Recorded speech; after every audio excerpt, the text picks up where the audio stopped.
Hello and welcome to a brand new episode of Cairns Catches Up. Tom Cairns, your host, where I speak to people within the sports media world, most especially in motorsport, to discuss about their careers, the challenges they face, and what has led them to where they are today, and the advice they can give on those wanting to get involved in the automotive world. So today's guest is someone who you may know for his analysis within Formula One and his co-commentary duties within Formula Two and Formula Three alongside Alex Jakes. It's Mr. Alex Brundle. Hello, sir. Thanks very much for having me on. Great to see you, as always, and excited to talk about stuff on your podcast, which we of course work together in the world of Formula One, and it's great that you're undertaking this challenge. So happy to be on. Thank you very much for inviting me, Tom. Absolutely wonderful. Thank you very much. So we'll talk about you to begin with, Alex, because you're quite a versatile man, not just in relation to single seaters, but also in the sports cars world as well. You are twice a podium finisher in Le Mans as well. So just sort of begin about the sports car side of things. What runs through a driver when they're doing something as extreme as a 24 hours of Le Mans? As we all know, you're not doing the whole 24 hours individually. You do get some time to rest and then get back in the car whenever the time is right for the team to put you in. Just take us through it behind the driver throughout the course of a race weekend in something like that. Well, yeah, that's where I built most of my career, really. 10 years behind the wheel of a sports car. Of course, very different from the world of single seater racing, which is where I began my career as a junior driver. And it's a team sport, and never are you so clear that it's a team sport as when you're partnering with multiple drivers in a car. Of course, motorsport is always a team sport because you're working with engineers, with mechanics, with media personnel, and everybody involved in making the team work and function. But when you're physically sharing the car with a couple of other drivers, the compromises associated to making sure that that works for everyone are never so apparent, which is one of the main factors. As you mentioned, it is extreme. It is an endurance challenge, and you think about endurance racing, it perhaps might cross the audience's mind that these races go on for longer than a Formula One Grand Prix might. But that word endurance is often sort of breezed past in the description of the type of motorsport it is until you get there and you realize, in fact, wow, okay, I am in this car for 4 hours. I'm going to have maybe 6 hours off, or I might be in the car for 3 hours and have 3 hours off. Then I'm in it again for another 3 hours, and so on and so forth, for a whole 24-hour period. It's brutal behind the wheel still in this day and age, and takes fortitude in terms of mind and body to prepare yourself for that kind of challenge and to undertake it. I've never driven a Le Mans 24 hours that I didn't get to half distance and go, man, I forgot just how long it is. However long you think a 24-hour race is, it's longer when you set about actually trying to do it. Yeah, I was going to say how I can imagine how grueling it is considering the G forces inside, even in an LMP2, because LMP2 was the class that you competed in, wasn't it?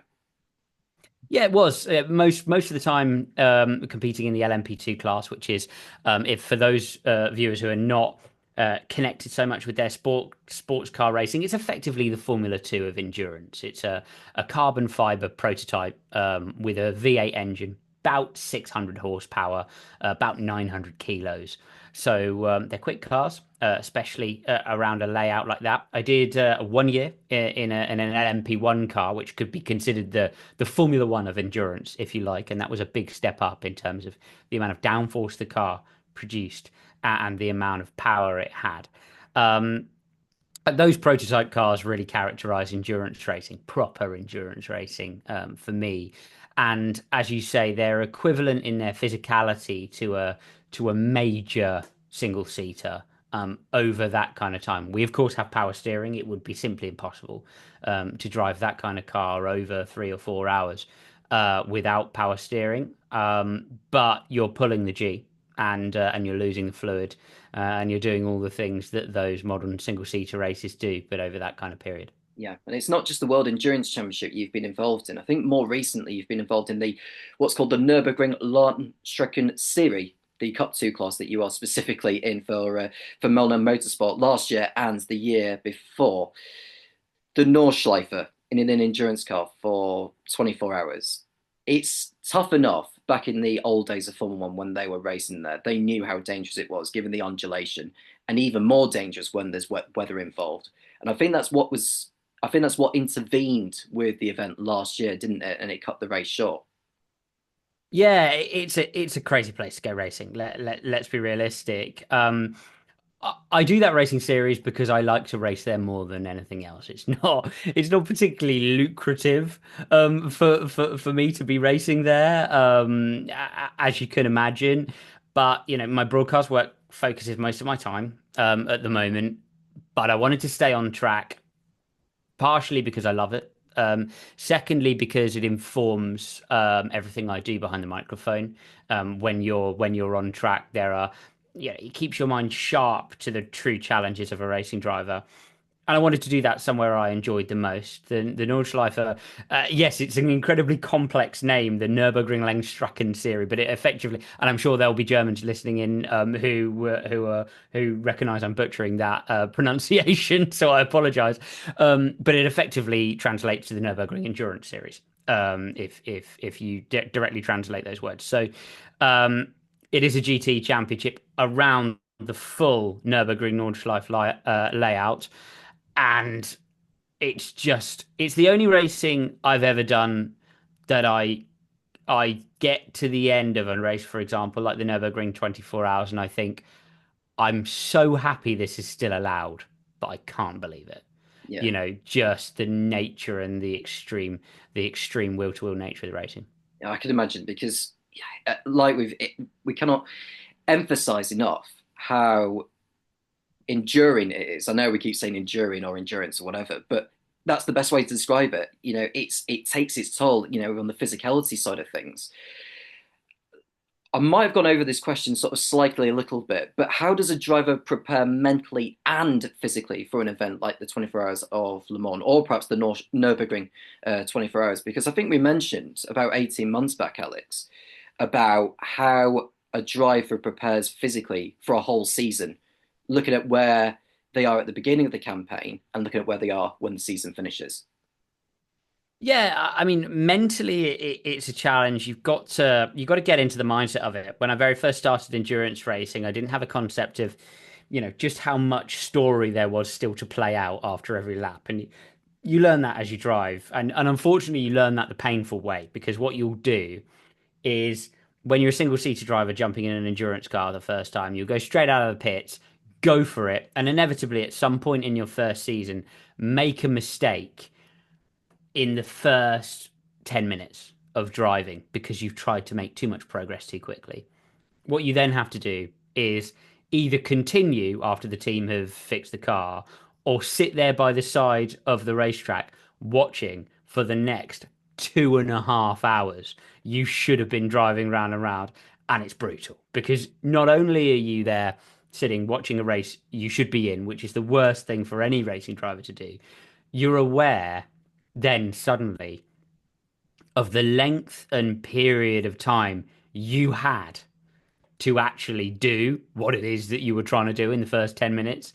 And of course you do it because all of the Formula 3 racing, Formula 2, or whatever level of junior single seater racing you got to, all was done and dusted in half an hour. So you had to make progress. But in endurance racing, you have to settle your mind and really try to make progress at the appropriate pace. There's a lot of pressure to an endurance racing setup. A lot of people think of it as sort of a more easygoing form of motorsport, but it's really not. Racing drivers are never under as much pressure as when they share the same car back to back, because there's absolutely nowhere to hide. You can't even point across the garage and go, their car's different from my car. You're literally getting out of the same racing machinery that your teammate is about to get into. It is an entirely direct comparison. There's a lot of mind managing that you have to do around that as well to make sure that that's not affecting your performance as a driver. Absolutely. The You mentioned about how brutal it is when you mentioned you could be standing behind by the racetrack for like the best part of 2.5 hours. I sort of compare that, or an analogy to that is like standing on the edge of a volcano without falling into the lava. Is that the kind of feeling that sort of absorbs inside you when you're out on the racetrack a little bit? Because it's not just you that has to drive that car, it's other drivers. I think there's two or three other drivers that have to be in that car. And if you wreck it or you lose the team time, it's almost curtains effectively. Sure, and that takes loads of mind management as well. So your teammates fall in that weird void, and it's an even stranger void. So as a single-seater driver, you have to make the right noises, but essentially beat your teammate. And that's fine. And we all sort of go about that, and you talk about teamwork, but you're all moving the car forward, and you're basically, it's accepted between you that you're trying to effectively beat each other. As a endurance driver, the relationship between you is kind of like even more grey, where you're actually literally reliant on each other for the performance of the car. So you're watching your teammates as you stand in the garage. You're watching them go faster and faster, and you think, yes, go on faster and faster. Then you see them do the fastest lap in the car for the weekend, and you go, and your insides go, oh, not quite that fast. I'd like to do the fastest car on the weekend, but please win without showing me up, and please win, but I'd like to be just a little bit quicker, And so it even in your own mind as a driver, it takes a little bit of working out what your relationship with those teammates in. And then of course, I've seen drivers and drivers and drivers, young drivers, just lose their head completely, because where else in the world of sport do you have to stand there for 4 hours watching two teammates do things that directly affect the team's performance in a race? Then it's your go, and everything is on your shoulders. And of course, for that last 30 minutes before you get in the car, you're thinking, right, where are we? How well could this go? How badly could this go? How am I gonna make sure that I'm not the one this weekend that makes this performance fall apart? Yeah. You've finished on the podium twice in Le Mans. What's that feeling like to even just stand on the podium, never mind winning in your class or overall? It's a great feeling. It's a great feeling. I always I regret those podiums, those actual podiums, a little bit though, because I've got all the photos from both times I've stood on the podium, and I look miserable, absolutely miserable, because I've not won the race. I've not won among 24 hours in my class, and I would love to have done. Um, and but when I look back on it, I really wish I'd enjoyed the moments for what they are, because it's such a great feat, over 24 hours, whichever class you enter in is so competitive. I always think Le Mans, to describe it to people who are sort of maybe in with their national motorsport, or might watch single seater racing, is a bit like sort of a Formula 3 World Series or a Formula Ford Festival. You've got people racing these GT cars, these prototypes all over the world in their various series. Then what you do is you carve out the bottom half of all of those fields and blend them all together. So you have the top 10 of that one, the top 10 of that one, the top 10 of that one, the top 10 of that one, all coming together and racing for 24 hours. So I've never done a lap of the Le Mans circuit that wasn't absolutely flat out. And it's such an extreme performance. So to be on the podium there is just such an experience because of that, because of how hard you've worked for it. Going back to where it perhaps all started for you in regards to racing, was racing the first thing you wanted to do for a career? Yeah, I think so. I think I looked at sort of my father's career, and it became clear that looked pretty fun, right? So there's nothing about, a Grand Prix or a major sports car driver's life, especially to somebody, looking on from a position of a child, which looks that bad, right? It looks pretty great. So, it's a relatively straightforward path then to go, Yeah, well, that seems like an obvious route. Let's go that way. Let's go and drive lots of fast cars, get paid for it, and enjoy ourselves around the world. Now there are really tough things about a career in motorsport, but I think you know uh, there's very little sort of creative or deep or interesting to say beyond it looked great and I wanted to do that, so I went about trying to do it. Mhm. And does the surname add extra pressure to you when you were racing back then, or even like through the sports cars days?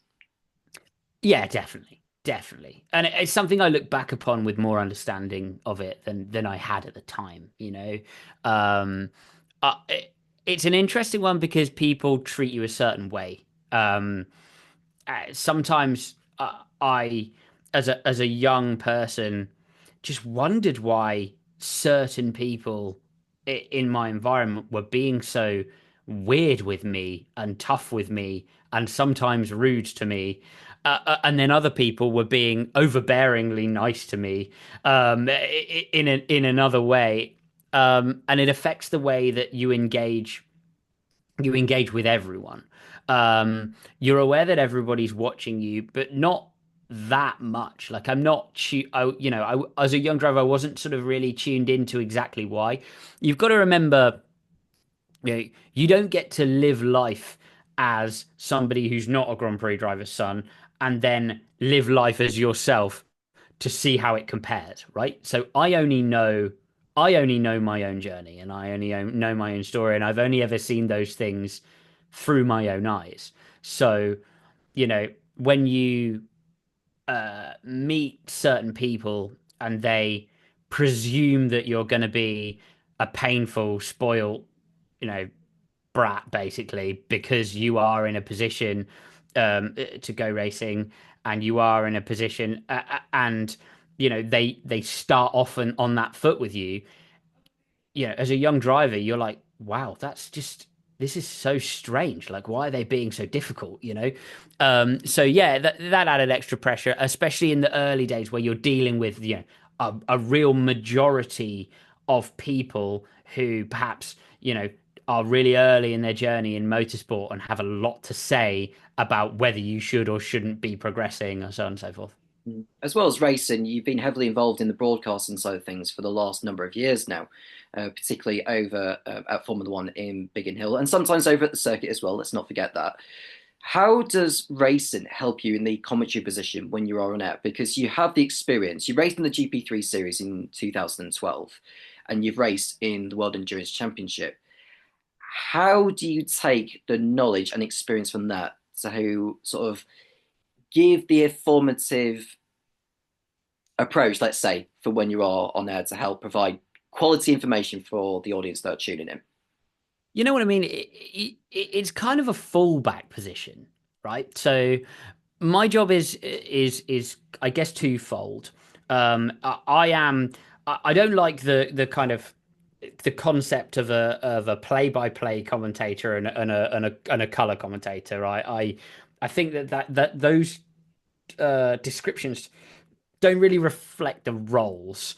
I much prefer a what commentator and a why commentator. I think that's much more, and I very much fall into the role of the why commentator. So my job is to tell you why things are happening.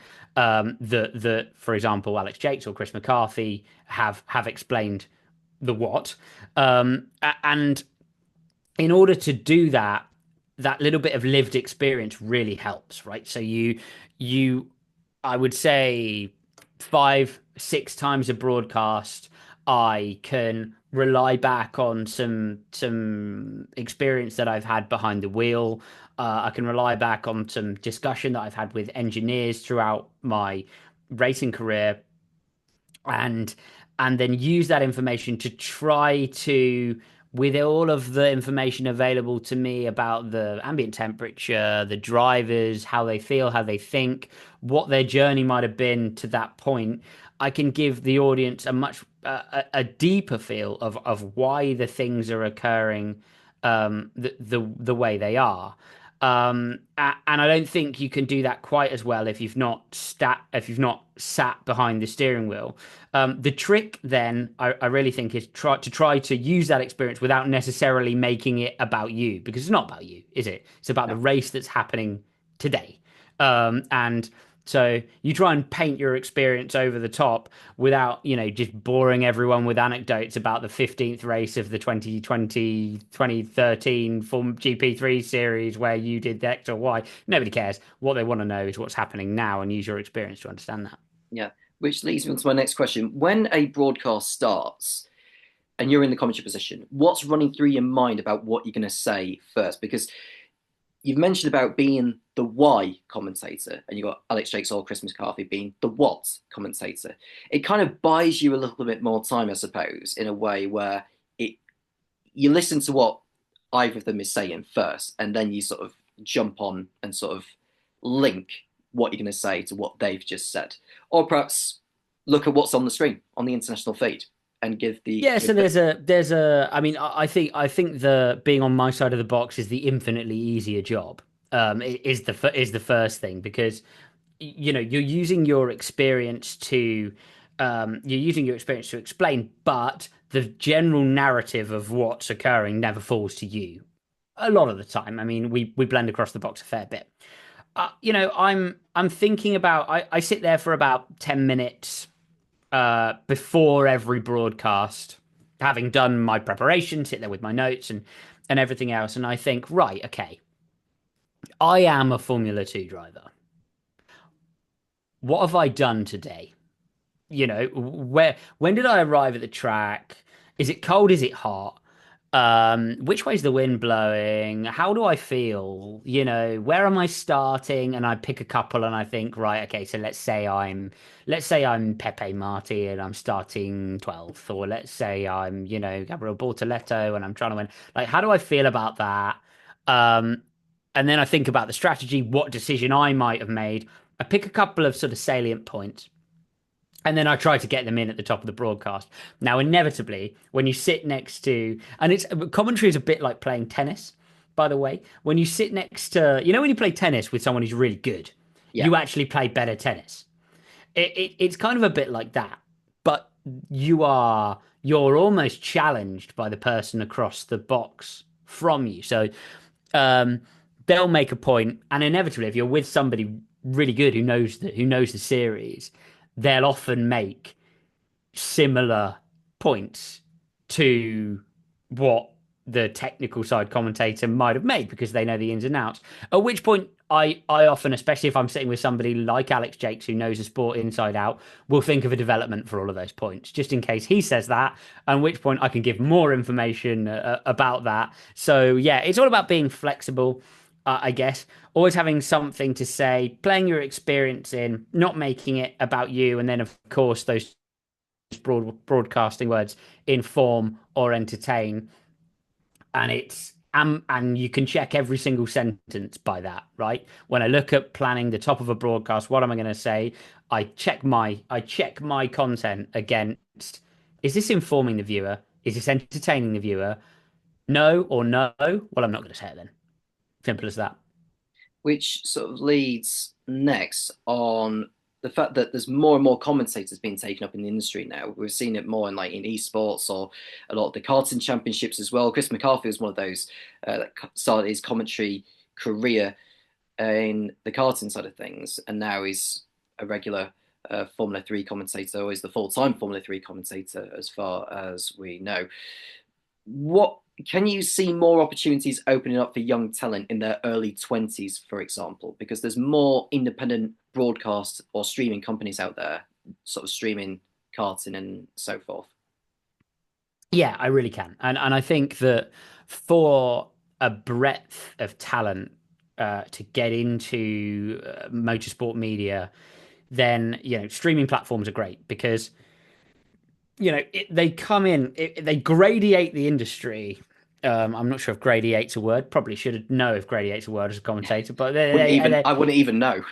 yeah, the industry. And what I mean by that is, in terms of where you're at in your commentary progression, the the sort of sample size or the sample rate is much smaller going through. So you can find a broadcast that represents where you're at, right? So if you're starting out and you're going to do, as I know a lot do, sort of some sim racing commentary or some karting commentary like Chris did, then it gives then I think the problem previously, if I may say, and you've got to remember that I come to the commentary box from the racetrack. So, you know, people ask me all the time, what is the best way to get into motorsport commentary? I will openly say that I'm the wrong person to ask, because my route is karting, Formula cars, sports cars commentary, right? So and that's just the reality. And most people who are asking that question are people who are sitting at home and they want to commentate on motorsport. They don't necessarily have a racing career ongoing. Some of them are, but some of them aren't. But I think, yeah, finding one of those streams, and it allows you to build a bit of a show reel, a bit of a following, and move on through.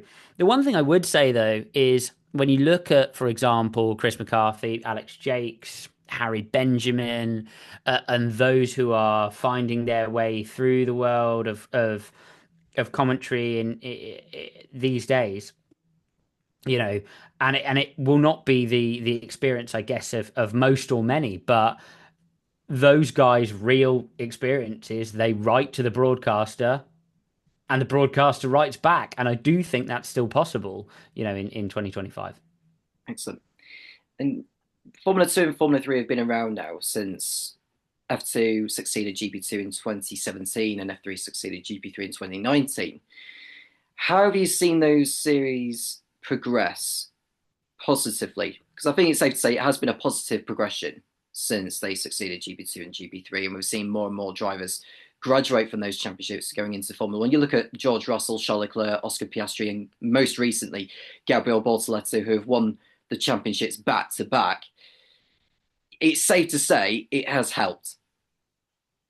I think they're closer in proximity, and I mean in terms of the way the series are presented, and the interest, the direct interest, um, you know, in to Formula One than they have been in the past. And people will throw their hands up in the air and go, yes, but Teo Porcher should be in a Formula One car.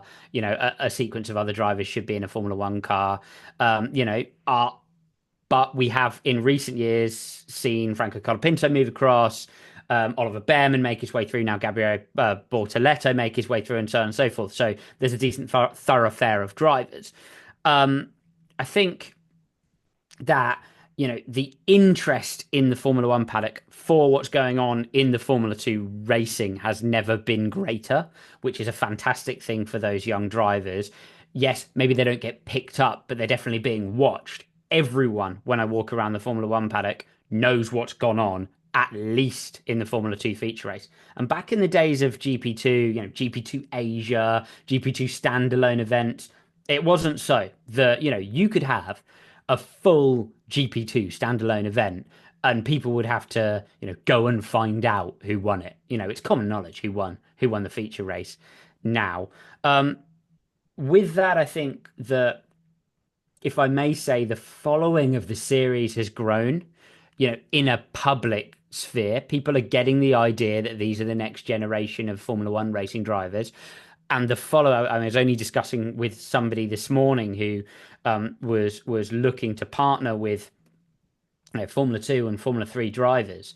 The following of drivers on the brink of Formula One is in line with major sports people in all other series, in all other methods of sport now. Where it didn't used to be so either. You would be a relatively anonymous character until you broke into the world of Formula One. Now, even drivers that look like they might get into Formula One, sitting behind the wheel of a Formula Two car, are looking at a million people across their social media accounts, which is amazing for those drivers moving forward. And in a world, as you say, of streaming, in a world where the audience for these things matters because we're dealing with, sponsor funded sport. it is huge for the drivers. Mhm.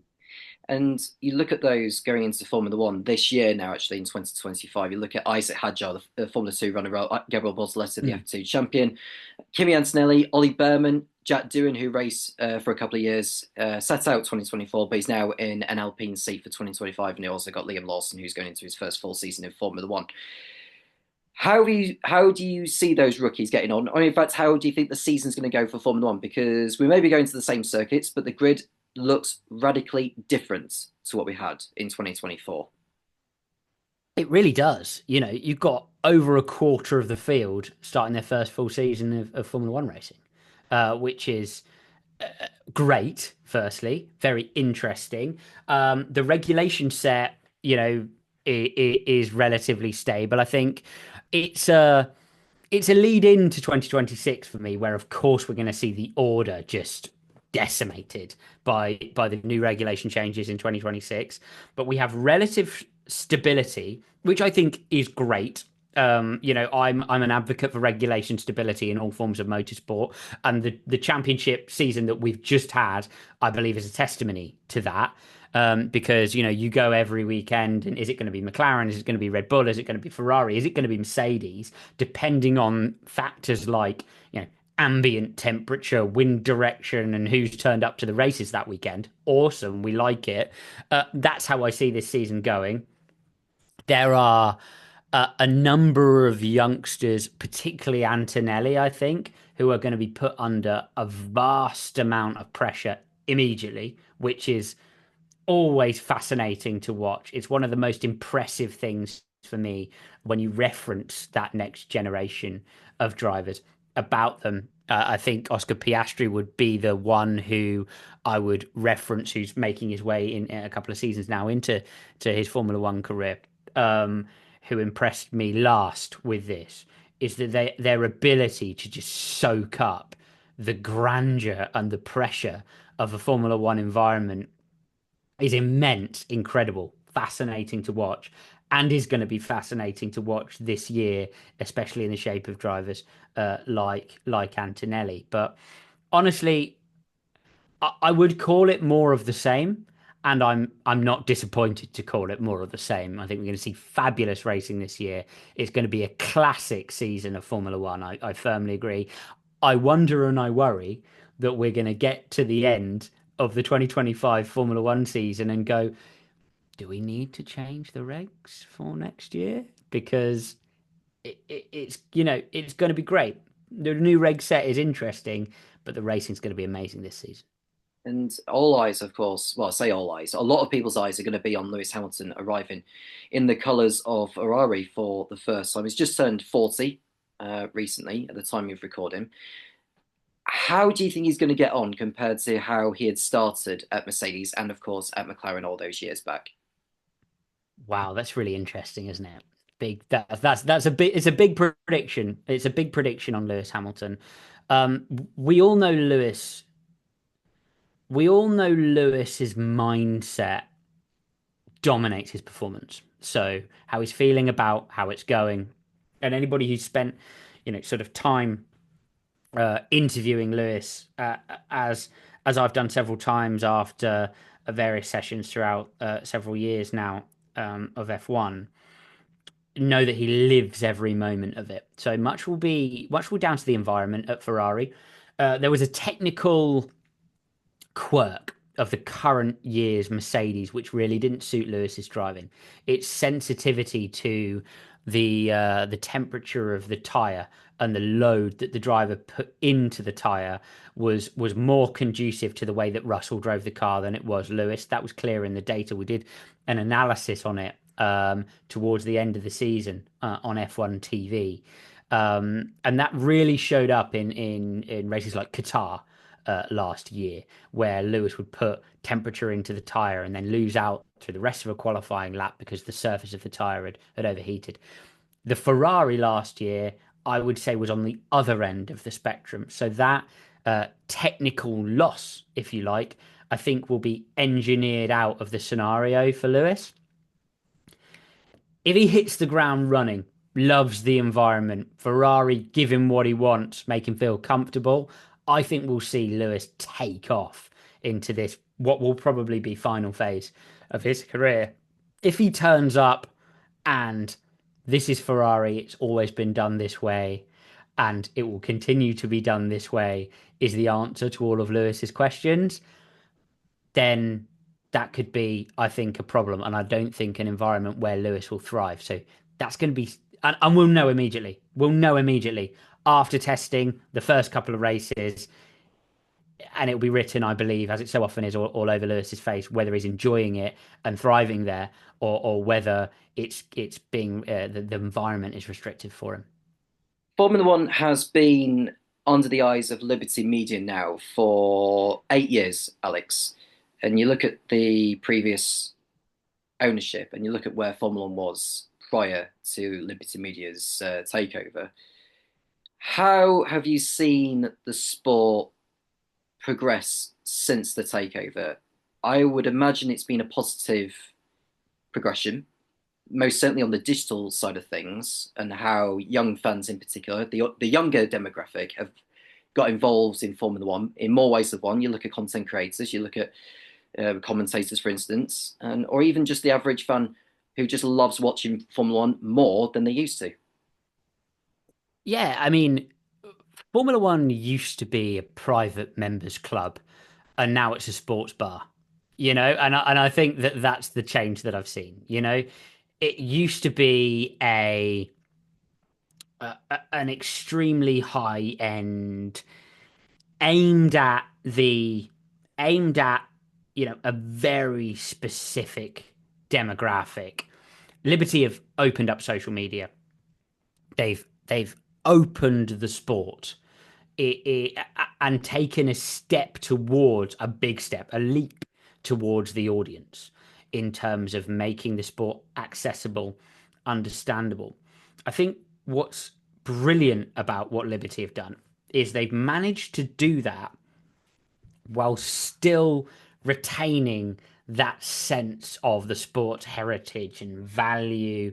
And I don't like the word exclusivity because it refers to the excluded, but just that feeling that to be beside the circuit at a Formula One Grand Prix, or even to watch Formula One, is something a little bit special, something sort of a little bit kind of extra to our lives, flamboyant in our lives. That the fact that these cars are being driven at such immense speed by these incredibly skilled people, and does anybody need Formula One to go about their business day by day? Like, it doesn't wash their clothes, it doesn't do their shopping, it doesn't, but every weekend it's there and it's a little bit special and exciting. But now, you know, or by way of a subscription service or a television deal, or it normal people can just understand it and imagine being there, right? Where before it was, we're putting these Grand Prix on, you're going to have to come to us to understand this sport. Now we are charging towards the audience with a great big basket of information about how the cars work, and where they race and why, and what the drivers are like and what they're into, and what kind of lives they lead, and that kind of thing, which is the change which has changed the sport, which is the change which has revolutionized the sport, which is the change which has made Formula One as profitable as it's ever been. And that's awesome. And that's awesome. And that's the reason why so many of us have jobs, right? Because people are watching this stuff, and we're here with our experience of driving race cars and being around race cars. And it's our pleasure and it's our responsibility to charge with Liberty Media towards the audience with all of the information that they need to enjoy the sport fully. And in the years to come, we've got Formula One going to Madrid in 2026, taking over as the host of the Spanish Grand Prix. You've got the new Cadillac Formula One team who'll be running customer Ferrari engines for its first couple of seasons before General Motors arrive on the scene. It looks like a positive future for Formula One, but what would you want to see improve in the sport? Wow, that's an interesting one. I think it does look like an immensely positive future for F1. A new team is great. That's brilliant. That's brilliant to see. It will bring with it nuance and interest. It is, yeah, a startup Formula One team. I tell you what, that is hard work. Where because these teams have forgotten more than most of us know about running race cars. So it's super, super, super tough. Um, what would I change? Uh, I wouldn't move to quite the level of electrification that I think we're going to see in the years that are coming up. I would lighten the cars a little bit. I'd like to see that in terms of a technical change. I massively respect the move led by Formula 2, must be said, towards synthetic fuels and then, fully sustainable fuels and then fully synthetic fuels. I think that's absolutely brilliant. Yeah, but do we need 50-50 electrification? Uh, Time will tell. I may be wrong. I'm not, of a technical level of the people that have made those decisions. I think Formula One could do without it. Going back to more about you, what does the future hold for Alex Brundle?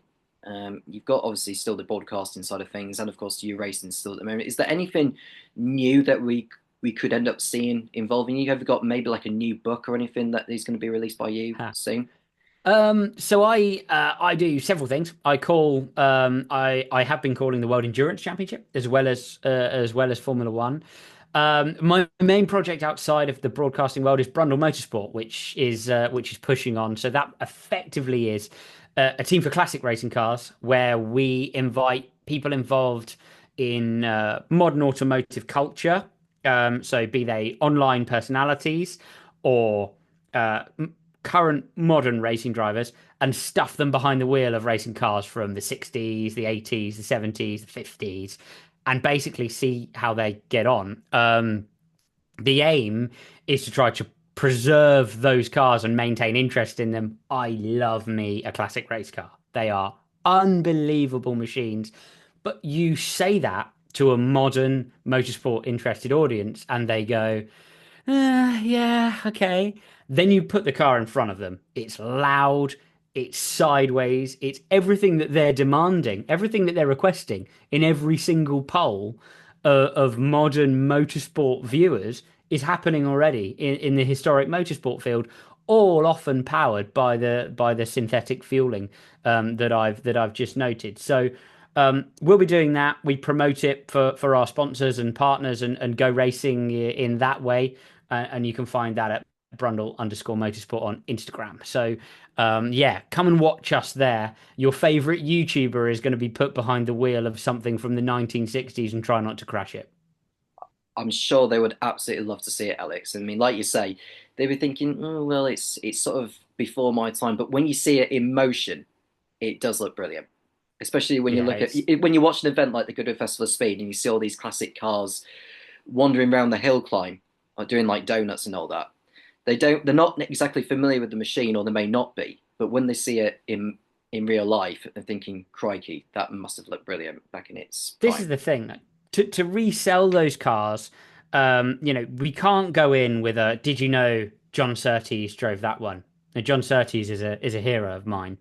But to somebody who's currently 13, 14, 12, and will be interested in motorsport in their future and might be watching on TikTok or Instagram, their response, unfortunately, will be in the first instance, who is John Surtees? I've never heard of him. You go and put one of John Surtees' great racing cars on onboard camera in front of someone of that age, and they go, when I get older and reach working age, I want to be involved in that. And now I'm going to go and find out who John Surtees was because he drove that one, and that's mad, and that's what we're aiming to achieve. So, yeah, that's the plan with it. We've had a great first season, putting drivers like Jimmy Broadbent, Super GT, Steve Alvarez Brown, Chris Harris, formerly of Top Gear, behind the wheel of crazy, crazy classic cars, and we're going to continue into this season. I'd absolutely love to go on with this conversation, Alex, but we'll have to leave it there. Thank you so much for taking the time to speak to me and to everyone today. And hopefully, we'll speak to you again soon on this particular podcast. Lovely stuff. Thanks, Tom, and thanks for having me on. Excellent. Thank you very much.